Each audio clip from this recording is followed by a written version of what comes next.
So people, I feel like teaching today. I want to talk about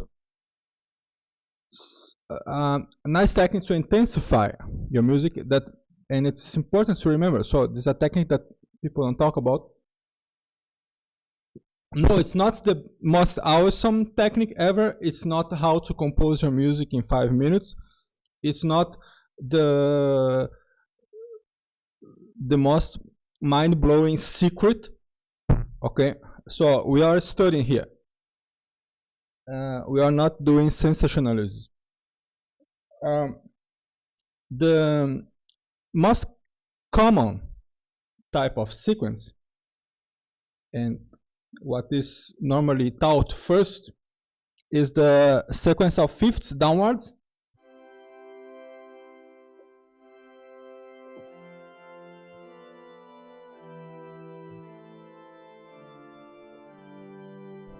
And this is not what we are going to talk about, because this is easy, and then the other YouTubers will copy me. So this I teach on Patreon or online with you. Now, I'm going to talk about another thing. The sequence upwards and the transposing of motifs and thematic elements upwards. So this technique was very beloved by Mozart in the B section of the sonata form, so the development section. So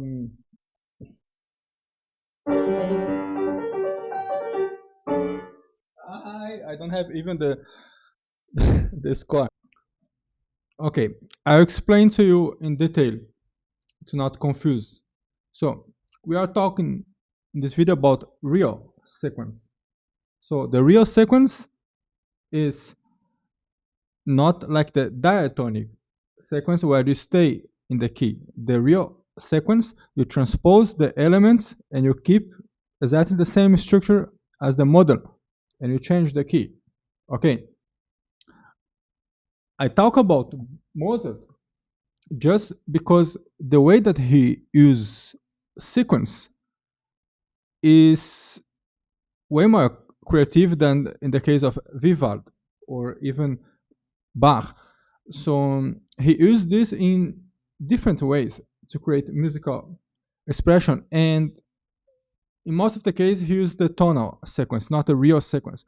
But here, me, Emanuel, for our purpose, soundtrack, a more modern use of tonality, etc. So I'm interested in the real sequence, and this will be the lesson about. But to understand this, let's stay a little bit in this Mozart example to understand what I want that you understand very well regarding the root of this type of thinking. So limiter.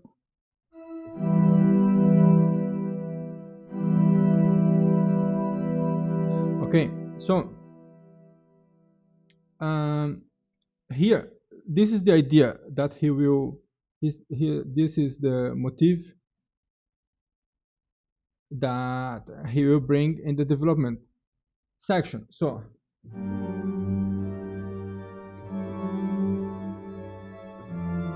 okay, so this is the theme.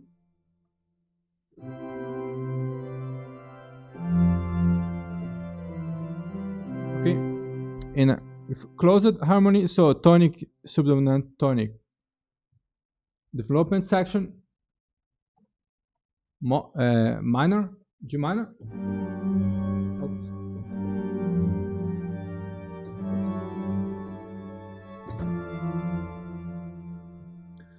And he keeps the by the way, the G minor alone is interesting because he ended in G major here. It's another interesting thing. So the variant, but let's keep in mind that he make the whole section about this motif. So this is so-called Fortspinung. So now this element was cut from the theme, or the theme. Let's say the theme is is this as a whole. So this is the main thematic material, and then he takes one and not everything, and this is changed. So this is variated. Of course, it is there somehow. Where it is there somehow, but the tones changed. By the way, we could even speak that he used the old Thalia technique here. The rhythm is the same. Now, the transposition is not so evident in the sequence as well, but in the melody, this is already enough. Okay, this type of thing is what I'm talking about. So transpose upwards. This creates a very nice effect, and it's not that hard to apply. Hard is later, because this brings you kind of out of the key. Do you understand? And then it confuses when we transpose one major second above. Actually, it can be confusing sometimes. So then I didn't want to do a Moses lesson.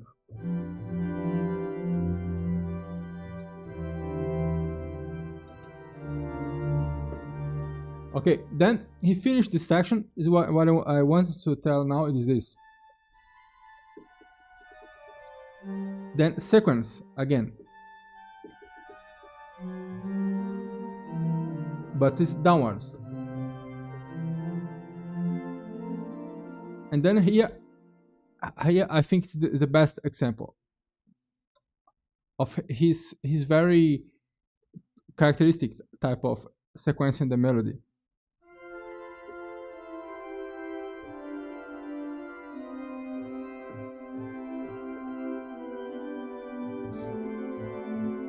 Exactly. So he is downwards, but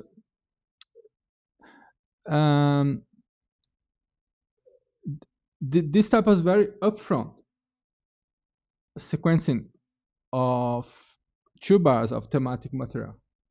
Remember this, it's not so hard to apply, and it's so effective. So it creates like a whole new level of musical expression and communication. It creates a sense of communication. So he is the golden era of musical rhetoric. So this is the common classic thing. Now let's come to the more modern things. Is what I'm talking about, and the example is then it is more a more direct approach, and the real sequence upwards of this type. So when you're sequencing or transposing in the major second upwards in a very direct way, it will work as well, because just the fact that you copy and paste something, it creates already order and pattern. And what I want to suggest you to take advantage of this coherence that the motive is already given, and the harmony, and perhaps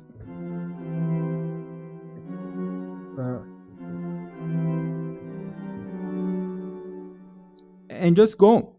So experiment with this. Now let's continue with the example that I prepared.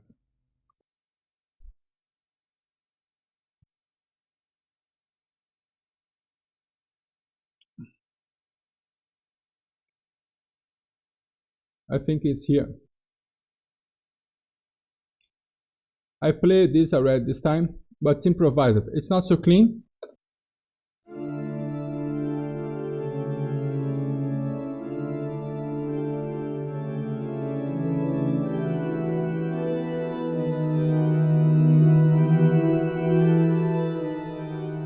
Okay, so simple like this. Simple like this. So most people, they don't know what to do in a B section or something like this. If your music is energetic, so this is a good opener, let's say. It's a good formula. And you don't hear this anymore. So if you look at some piano concertos of Mozart, you will find many of the situations where there is a transposition of a motif in a theme that happens in a pattern of 2 bars or 4 even. So transposition of phrases upwards. So for example,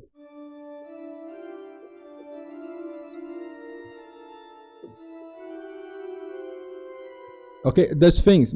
Of course, here the lesson is not about Mozart. Okay, so we are speaking in general, broad tonal terms, and this is the cool thing. So the more you go towards the Russian expressionism, you will see new appropriations of this techniques. Also, if you hear Poulenc, so the neoclassic thing fits very well with this, and you can use it almost everywhere when it comes to development. Okay, the thing is that you should not be attached by the team. So when we play this, for example, oops,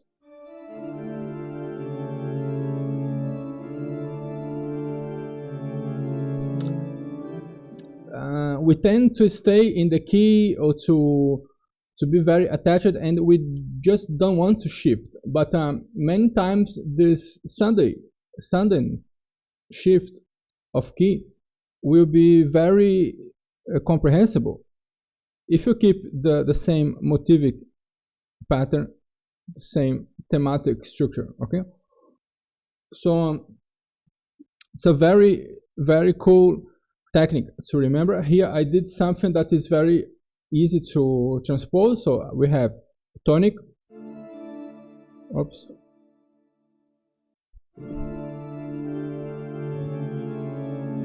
tonic dominant, then tonic dominant. Okay, dominant always in the first inversion. Now another stupid, ridiculous, easy formula to answer things is the sequence downwards. The sequence in general is good for this, but here I do some basic sequencing upwards that is more or less just the transposition yet. So we call in German, we say I sequenced the motif upwards. Ja.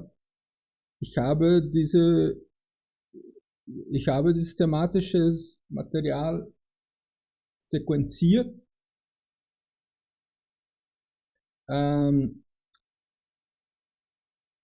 It's not a real sequence in the sense of chord progression, okay?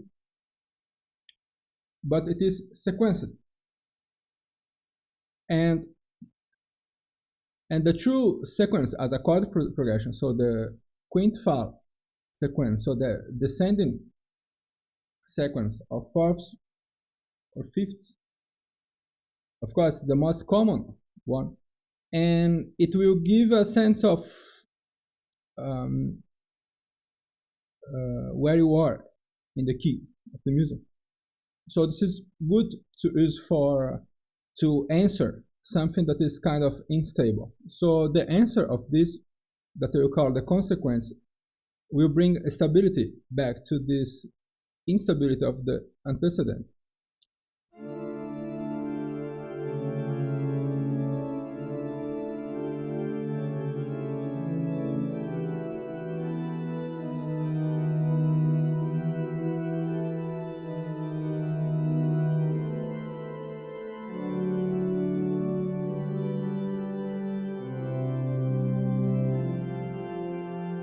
cadence with the Napolitan. I did some mistakes here. Then now, okay, if this music's about sequencing and transposing, so let's keep like this. So I did the new cadence in A minor, and then I go from there. I repeat everything. So why should I keep adding new ideas? A minor.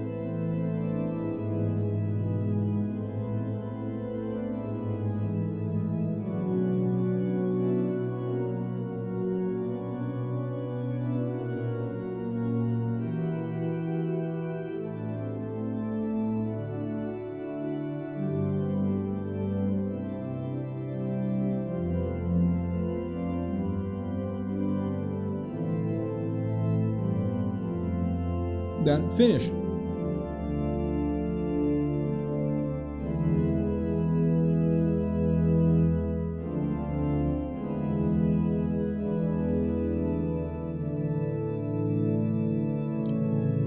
Okay, please finish your exercise with a cadence, always. It's like this should be taught, and people should learn this like a child that learns to use the toilet. And please always do like this. So finish your exercise. Now, of course, in the context of concert music, you can't just start a music like this. But in the context of soundtrack music, this is also interesting, because in a movie or animation, things are happening, so you don't have to introduce things the whole time. Then perhaps the guy closes the door and comes with his horse somewhere, and it starts from the middle, like this. Okay? By the way, I love music that starts from the middle, in some cases. I have so many examples I'm gonna show later. So, cool technique to remember. For example, let's do like I can show my keyboard again. This is not my fault. It's fault of the software here that I have. So what can I do? It is like this. So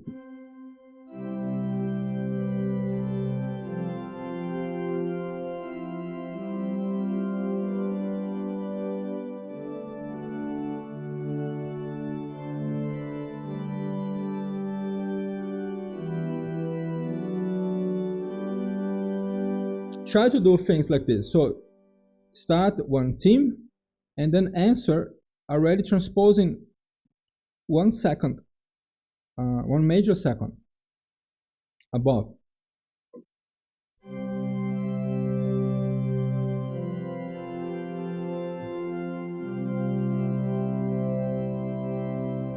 So you should remember in which note you start. I start on the 5th on my chord.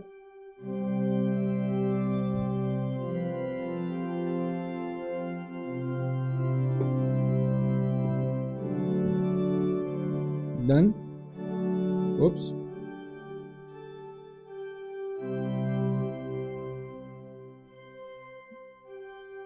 No, I start in the octave, sorry, oops.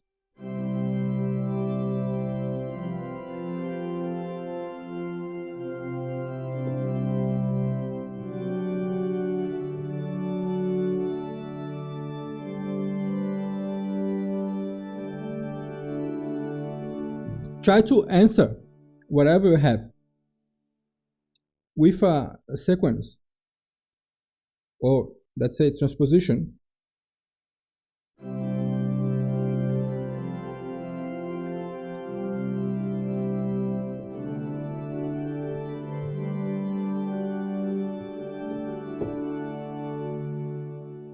Do systematically like this.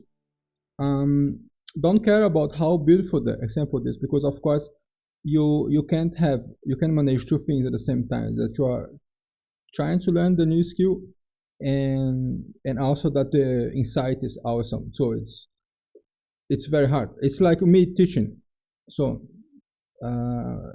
it's not the same as improvising when we improvise while teaching as well. So try to do like this. So now let me show you the chords again, and then we are finished. The for this, I planned to show my keyboard, and the software doesn't want to show the keyboard. And when I started, it was showing. So this is 2025, the era of technology. This update is worse than the last one. What can I do?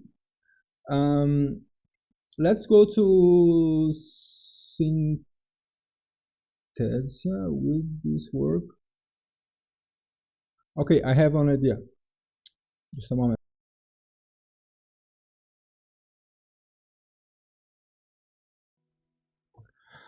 So let me show you the chords. This is missing.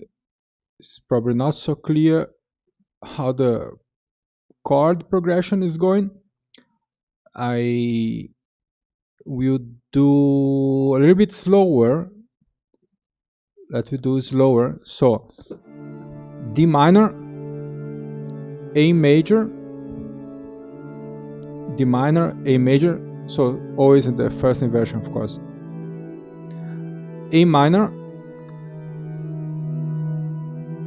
then B major, the first inversion.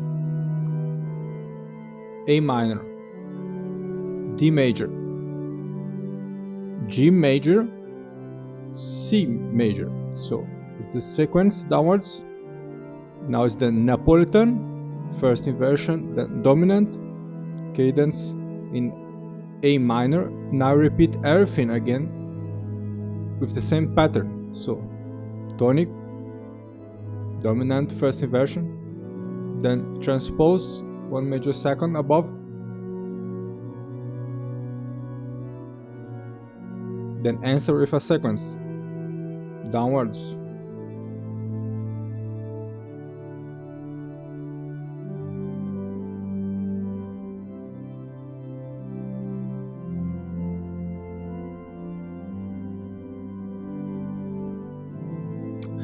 Deceptive cadence.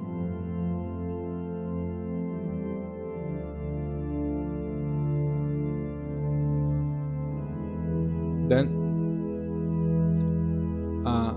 bigger cadence. So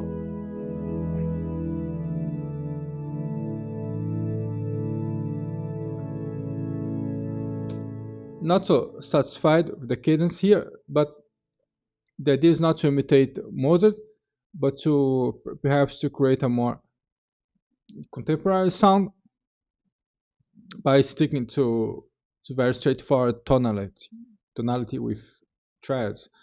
So why the deceptive cadence works well?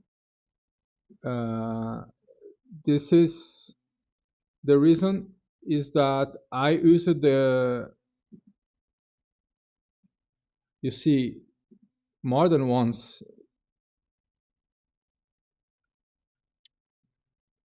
the use of cadence here. So let me put here.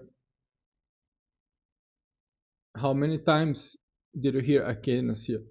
So at least 1, 2, 3 times. So then when I do another cadence and I interrupt this, then this sounds very deceptive, because the other cadence they were like a little bit like expected. Okay, and then when I do this at the end here, the score is not prepared yet, but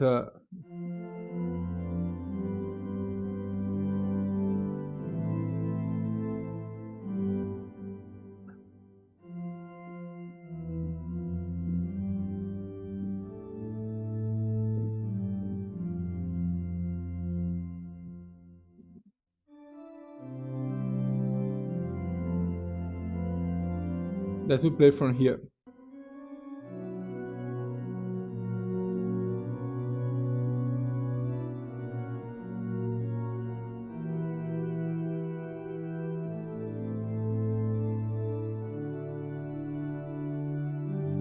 I'm playing everything slower, okay?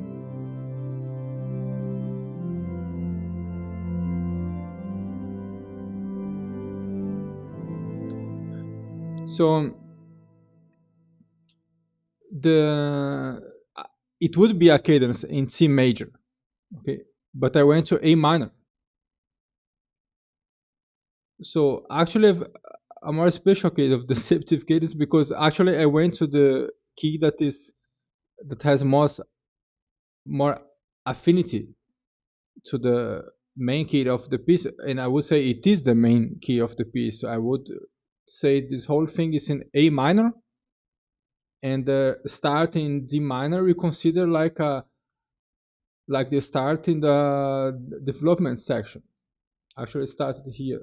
So the example, so it starts in D minor, but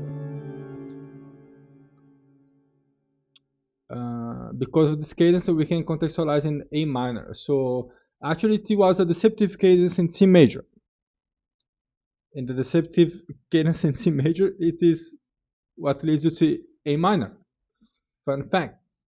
So, so not a very common case, because to talk strictly about deceptive cadence in this case here, we would need another cadence in C major. But you get the impression of a deceptive cadence. It looks like if you begin to go to major.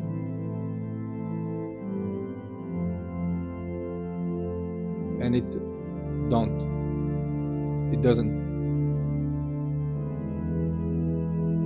Okay, just a footnote about the deceptive cadence. And here you have a structure for the exercise. Okay, so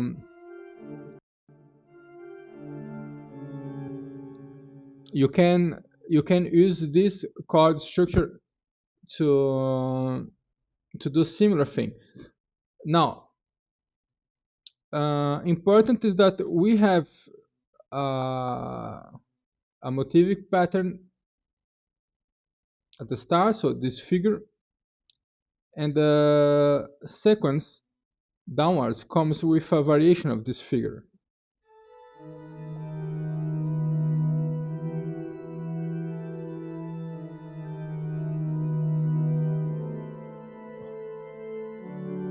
Okay, and we call this rhyme, like in poetry. So the rhyme is this, and we can perhaps call it fortepino. I will be careful.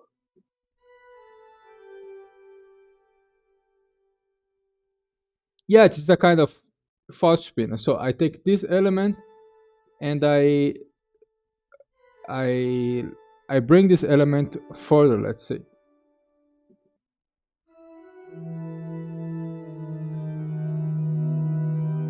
So I intensify something that I cut it down. Okay, so this is a key aspect of fortepino. So you have the whole, then you take a part of the whole, and then you develop this and you intensify this and you bring to a more saturated state. So we can consider the answer, the consequent, the sequence, as a fortepino of this tali de di di. Okay, so I think you have the main elements to start your own exercise with similar figures. So now is the keyboard the problem, but anyways.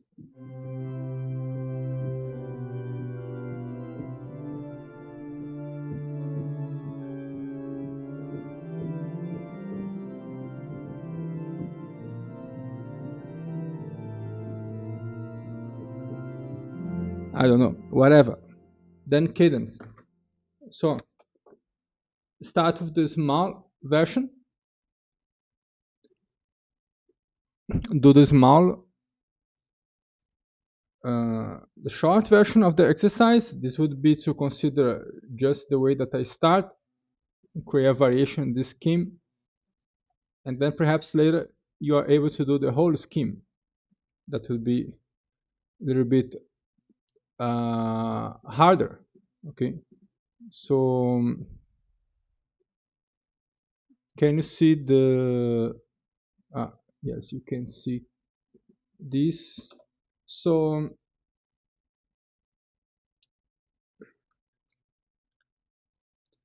this is like consequent, antecedent, then new key, consequent, antecedent, then larger cadence, and the consequence here is this is the real sequence upwards. The antecedent is sequence downwards. The easiest one is the quintfall, so the fifth, but you also can try the sequence of the with the thirds. You know? So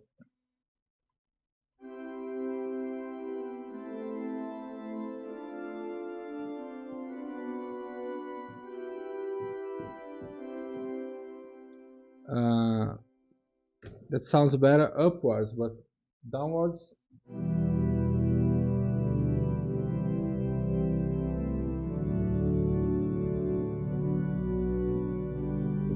it works.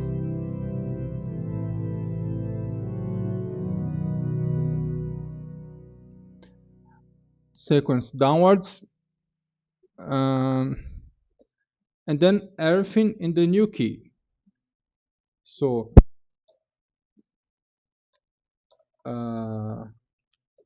key A,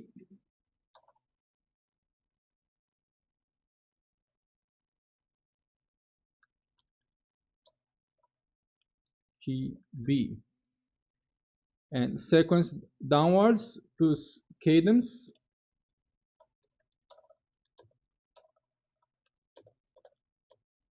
on new key. So key B, consequent real sequence upwards,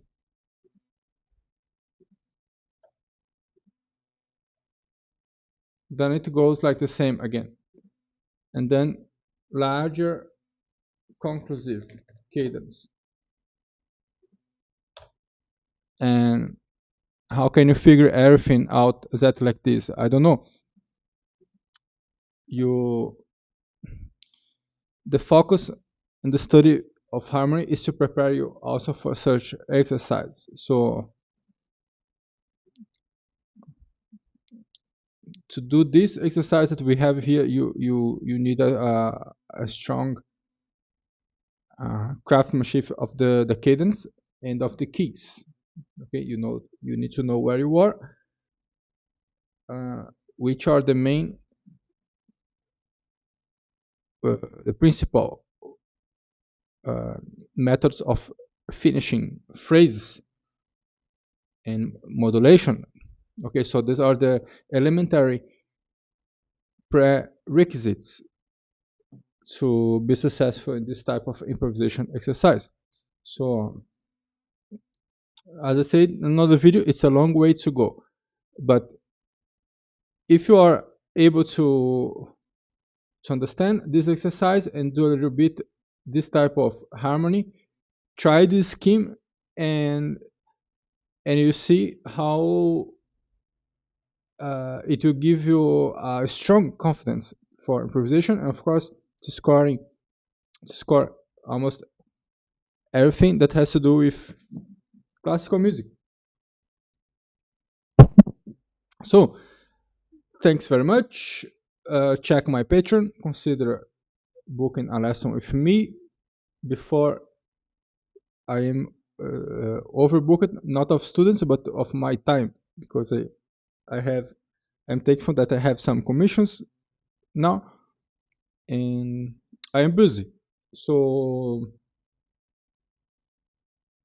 see see if you are interested to also to learn with me. So see you later. Ciao ciao.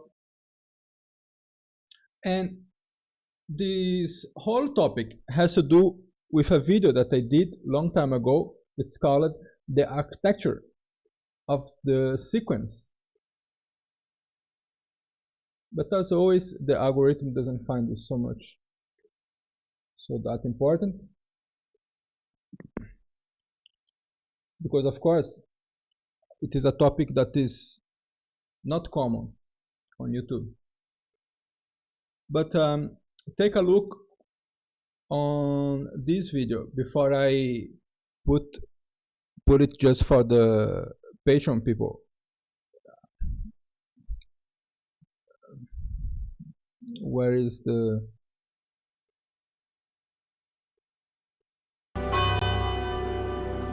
so this stupid video introduction? I did a joke, but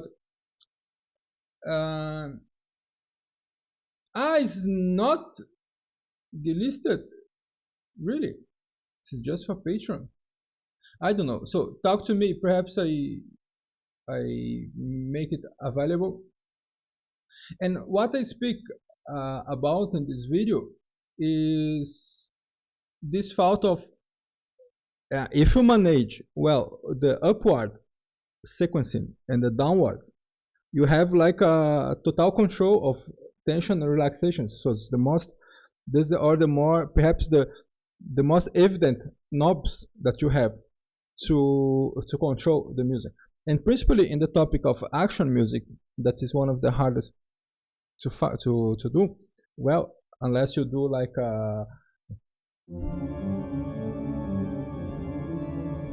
for 5 minutes. This is the key. This is the key to this type of music, where you really need the craftsmanship going a lot. So you can just wait for inspiration, doing really real world scoring of action scenes. It doesn't matter if it is for orchestra. Sometimes it is piano and string quartet. What would be perhaps very nice for a serious type of movie. So consider these techniques. It's not the secret to become a composer. It's not the most important technique. It's not the mind-blowing way to create emotion. It's one of the techniques that you can learn with me. And if this is too hard, very correct. It's not so easy to do this exercise. So your written harmony should work very well, and then you practice this on keyboard. But the interesting thing is how this scheme helps you to practice improvising such things. So theme, then sequence upwards, answer with a sequence downwards, then go to a new key somewhere, then repeat the process, and then end with a bigger cadence. So try this exercise, and if it is too hard, come to Patreon, because you need to learn the basics then. So we have to practice a lot. So see you later. Ciao ciao.